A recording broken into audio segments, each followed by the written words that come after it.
Music was my escape. It was something I didn't have to follow any rules. I had something to turn to.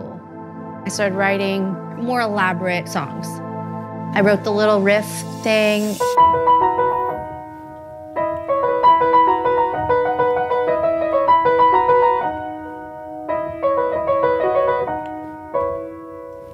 And I just went, that's a hit, sweetie.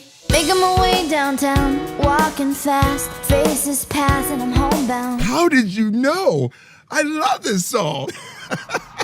That song changed my life forever. This is the enchilada right here. I played it over and over and over again. Boom, #1 record. 1,000 Miles kept like a giant snowball gaining in size and scope. Every year after that, it got bigger and bigger. In your mind, you get exactly what you want, and it's actually not what you want. They were gonna drop me because they didn't like how the first record was sounding. They wanted her to just sit down and be quiet and do whatever she was told. I was so young, you're just like, you just take whatever you can get. You're like, I don't have any control over how this is going on. You don't wanna complain about such luck and such success. It does come at a price though. You know the expression, biting the hand that feeds you? I will bite it all day long.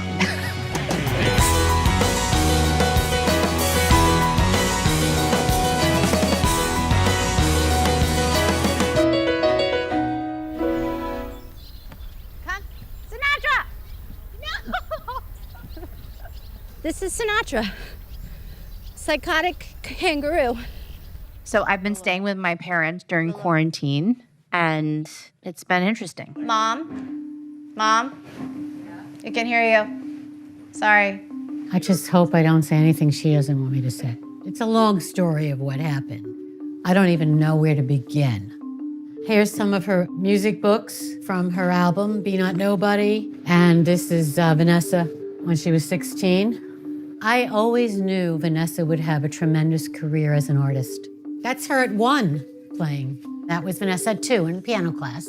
By the time she was 7, there was piano and there was ballet class every day. I'm from Pennsylvania, but I moved to New York City to study ballet at the School of American Ballet. I was turning 14. The School of American Ballet at the time, and this is the 90s, it was tough. There was a lot of problems with the school. Then I really started having trouble. I started to skip classes. I really didn't like a lot of the things that I saw that were going on. But I had music. I had something to turn to. In the dorm, there was an old piano. So I would go there and I started writing more elaborate songs instead of going to class. Music was my escape.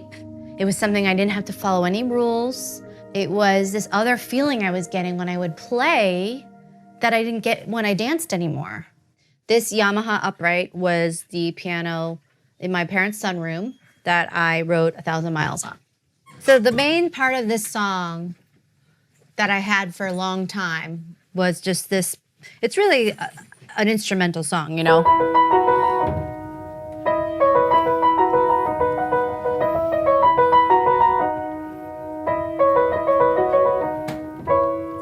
That was the whole thing. It was the summer she was turning 17. I was in the kitchen and she was playing, and then she did the riff of 1,000 Miles, and I just went, that's a hit, sweetie. The chorus, the pre-chorus, and the verse, it's all really a variation on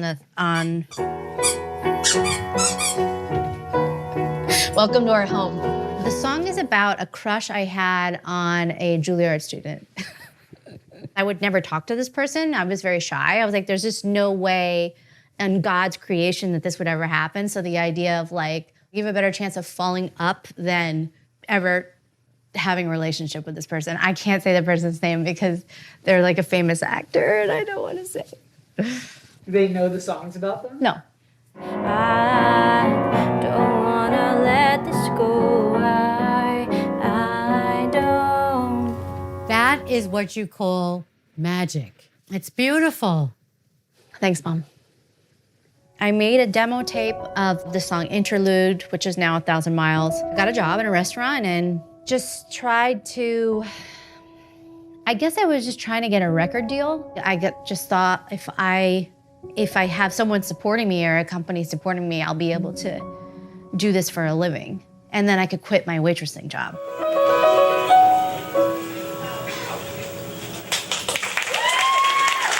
I did a couple showcases for some different labels, and I ended up being signed by Jimmy Iovine with Interscope. The first time I met Vanessa was in the offices at Interscope, A&M Records, where I worked. And then she came in and she was just full of excitement and creativity and had really strong ideas about how she saw herself as an artist. Michelle Thomas was one of those people at the label that I just wanted to go to her office and hang out. We just connected, and she was so wonderful to me. So for me and Vanessa, it was like we were a team. She had a vision, I wanted to support it. So even if I sat in meetings and some man said, make her boobs bigger, make her butt higher, we just kind of let them say whatever, and then Vanessa and I would go do photos. Basically what happened was my dream came true. I got this record deal. I thought it was gonna, it's gonna be this amazing situation. And in your mind, you get exactly what you want, and it's actually not what you want. At the end of the day, I was in a really bad situation with the people that I was working with. And it was not good. She was working with another A&R person she was having a difficult time with. There was a lot of weirdness, a lot of possessiveness that was happening. So I told my manager at the time that I don't want to work anymore with this guy. And he said to me, if you tell Jimmy that you don't work with the A&R guy, you're gonna be dropped. I decided against my manager's advice that I would fly to LA and have a meeting with Jimmy if he would take the meeting and tell him that I don't wanna work with the A&R guy anymore. People would be afraid to walk into Jimmy's office. Jimmy Iovine was the head of Interscope, Geffen, and A&M Records, the largest label at the time. And Vanessa didn't care. She was going to go in and she was gonna speak up for herself and she was gonna say her piece. So Jimmy met with me and I said, I don't wanna work with this person anymore. They weren't happy with the record anyway. So I don't know what you want to do with me, but I can't move forward with this team anymore. It would be easy to see the artist being dropped after making that move to go in and speak to the head of the company. I know that they were, considering dropping me, but he ended up linking me with Ron. Somewhere here we have My Homes, Christina, Don't Fuck With My Heart, 1,000 Miles, there it is. Presents the certificate to Ron Fair in recognition of your nomination for Best Instrumental Arrangement Accompanying Vocalist, 1,000 Miles, Vanessa Carlton. 45th Grammys Award year 2002. So that's the one that I trashed the hotel room over because I really, really, really wanted to win. The first time I became aware of Vanessa Carlton was when Jimmy Iovine gave me this brown paper bag of demo CDs that were basically the scrap heap. These were the CDs of the artists that had been signed, had been working, but it wasn't gonna come to fruition. They were never gonna see the light of day. And he said, Ron, check these out and let me know, are we good to go with the end? In that bag was Vanessa Carlton's CD.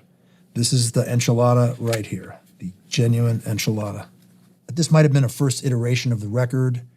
I don't even know what it was, but it was the first thing that I heard. I'd never seen her name before. Putting the CDs in the Walkman, I went through a few of them, and then I put the one in from Vanessa Carlton, and I just played it.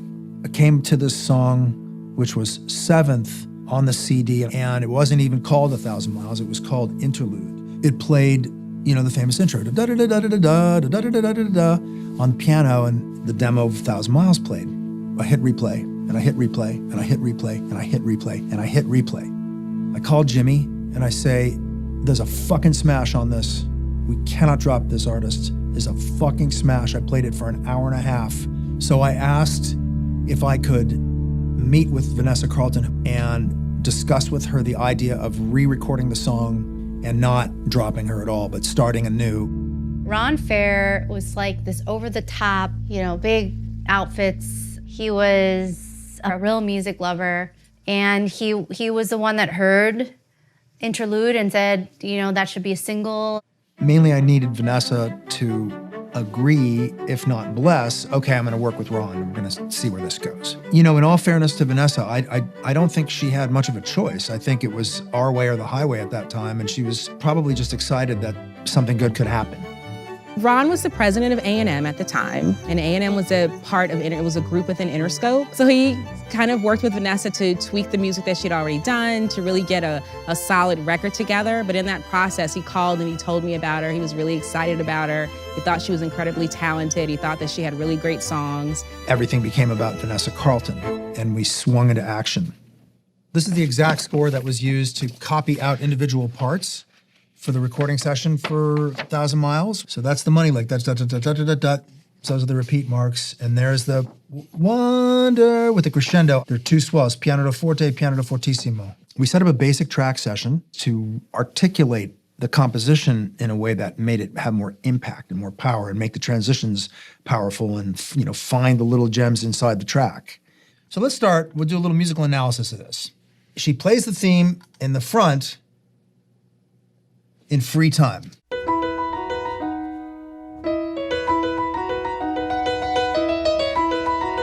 So first 4 bars of the first verse, no bass, just piano and drum. And then bass comes in here.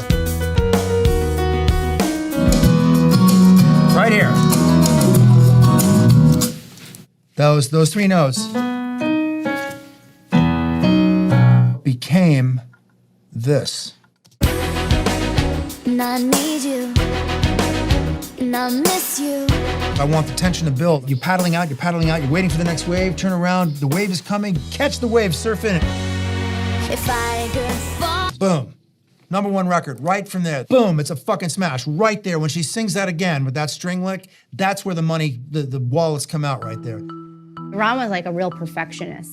A lot of things felt like a battle. I mean, they had their ups and downs. I think as anyone like Vanessa, who is super clear in her vision, and someone like Ron, who's had multiple successes in his career, so there was some head bumping, but I think that's kind of normal. I remember recording the record and not wanting to go high at the end of the song.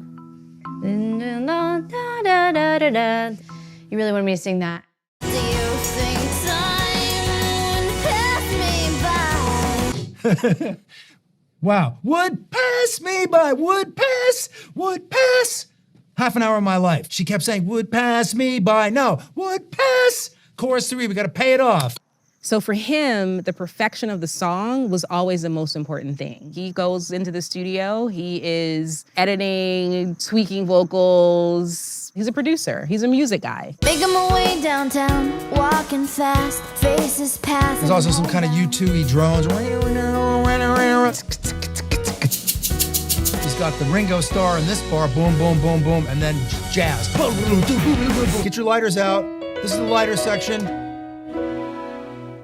So when the record was finished, I asked for a meeting with Jimmy, and I thought 1,000 Miles was like, this is too good to be true. It's got an orchestra on it, it's got all this beautiful harmony on it. So I played it for Jimmy expecting nothing. And he said, no, man, it's a smash. It's a smash. The label loved it and they wanted to spend money on a video. We decide to make a music video and hire this young, cool guy with a vision, Mark Klasfeld. Vanessa Carlton, 1,000 Miles. Concept by Mark Klasfeld. We were looking for a catchy idea for a video. I think it was Ron said to me, we want her behind a piano. We want to make a piano her thing.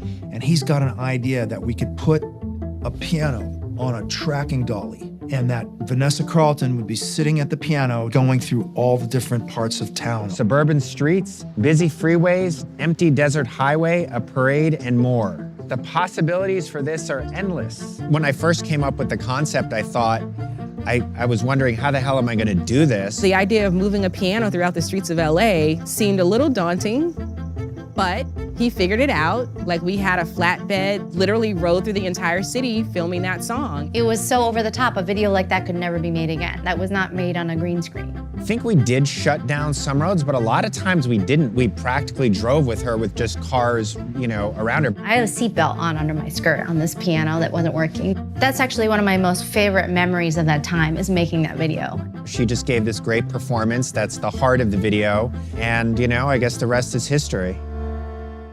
So now we have the music video, we have the song. Being a new artist, it wasn't a guarantee of getting onto MTV and getting in rotation. There wasn't a YouTube that you can go to. There was nothing. So it was MTV or bust. This is pre-internet, pre-TikTok, pre-Fortnite, pre-Spotify, pre. It's Model T. Everything was at stake when we released the record. We had to make it work because I think that there was a list of people who were sitting in the corner waiting for it to not happen. So David Saslow, who was our MTV guy, brings the video over there, adds it into heavy rotation with no radio. And the fucking thing blew up. And it became a gigantic smash on MTV, better than anything because it has the visuals. Everybody could say, hey, did you see that video with the girl with the piano? So everybody, knew it and everybody was talking about it. But really, the White Chicks placement is what took it over the edge. Michelle Thomas called me and she said, the Wayans wrote this movie. They want your song to be in this scene. They wanted a really pop song for Terry Crews. In the movie, he was riding in a car and they needed a really happy pop song for this particular scene. And that he was going to be singing it. How did you know? I love this song. Wow. Vanessa, Carlton, 1,000 Miles. That song changed my life forever. I remember being in Vancouver where we shot the movie, and all of a sudden the choreography just came. It was like, dun, dun, dun, dun, dun, dun, dun. And I was like, oh, when you see the whole violins and the whole thing, and I was like, I need you, and I miss you. And I was like, oh my God. And the best switch, and this has basically been the base of my whole career, is the surprise that comes when you find out I am the biggest fan of this song, of Vanessa Carlton. And when I go into singing it with all my heart, and let me tell you something, we did that scene in one take. It was perfect. Once that song appeared in the movie, every top 40 radio station was playing it in heavy rotation. It put fuel to the fire that was already kind of burning underneath. I get the call. Mom, everybody knows my name. Says, Vanessa, put on a hat and look down. 1,000 Miles kept like a giant snowball gaining in size and scope. It really did become a cultural thing. Now, you gotta understand, White Chicks was the biggest movie that I had ever done up until that time. But slowly but surely, everything just started to change for me. People would give me my mail, like, making my way downtown. And they were like, do the song. It became such a pop culture phenomenon worldwide. Initially, I think it was kind of cool for her to see the song in the movie, but I think after a while, because it became so associated with the film, it felt like it was taking away some of the shine from other things that she was doing. Like it became all about that one song. I think the biggest challenge for someone in my position would be to not look at the power and success of that song, to not be like squashed by it.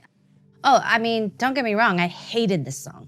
I hated this. I mean, you have to understand. I had to go through this process and figure out what, it took like over a decade for me to figure out what all that was, and then, how to continue growing as a person, as an artist. You don't want to complain about such luck and such success. It does come at a price, though. It's like your first big paper that you wrote in high school, and you're a writer. Okay, now you've written books. It's like this little essay you wrote in high school, and that's what just gets republished and republished. And it's not to say that it's not authentic expression or anything. It's like your first draft of anything you've ever written. But that's okay. The irony of the song is that there's something about it that is so unifying. Everybody likes that song, from what I can tell. I mean, I'm sure there's many people who hate that song, but in general, it is this thing, and that's what I'm most proud of. There's not any culture anywhere that hasn't heard that song and has not had an emotional experience. And this is the point of what music does. That crosses race. That crosses gender. It crosses culture. Ultimately, artists of any medium, yes, one part of it is absolutely trying to express something. You need to create something. But the other part of it that we all want is a connection of some sort. So yeah, that's become like just this main like source of connection for people, and it doesn't belong to me anymore, you know, and that's good. If I could fall into the sky.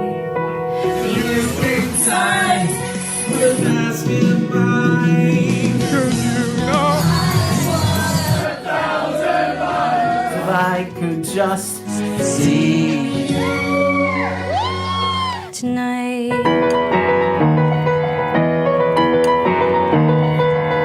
it's always times The phrase one-hit wonder is like, it was always made to be an insult. Like, you're supposed to be so insulted, but the whole point of one-hit wonder, you're wondering how you had a hit at all.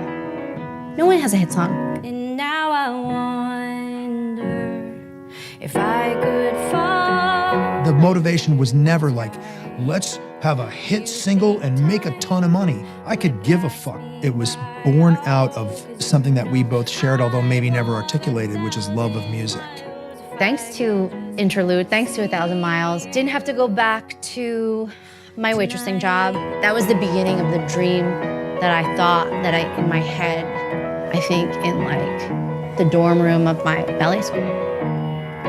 I feel really, really grateful that I've been able to carve out the career that I want within this industry by being just fiercely independent and making my little projects and my records. It's not that Vanessa's ever been misunderstood. It's that she didn't fit into a box that somebody wanted to draw for her.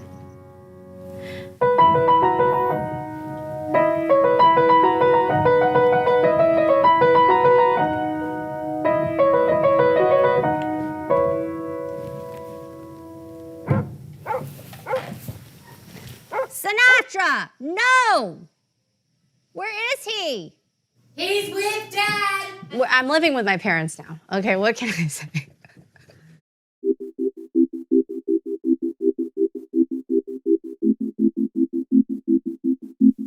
That's what you're supposed to do, make the world a better place. And that's what she did with that song. And also she has a loft in New York City because of that song. Thank you.